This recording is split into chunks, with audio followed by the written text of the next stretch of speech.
When late 4th District Representative Lucy Torres turned 46, her husband, Ormoc City Mayor Richard Gomez, posted this ultra-cheesy greeting, not holding back on the online PDA. According to the mayor, the lady lawmaker's birthday is always a special day for both of them.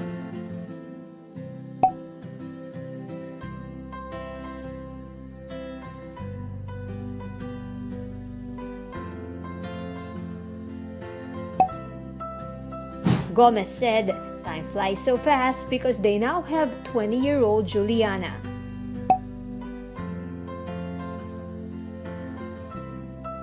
He has learned a lot from Torres, he said.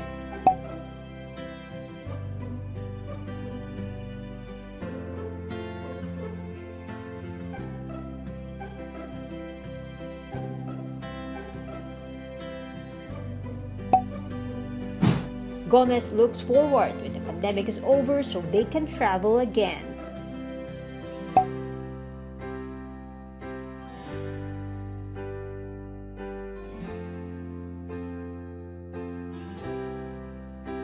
The Politico ends his open love letter this way.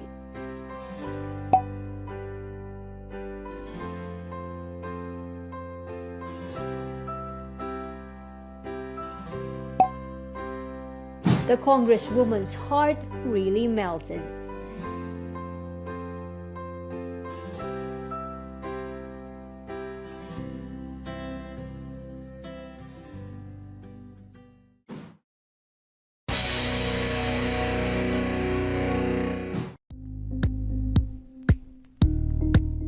Thank you for watching Politico TV. Please like and subscribe to our channel for more videos.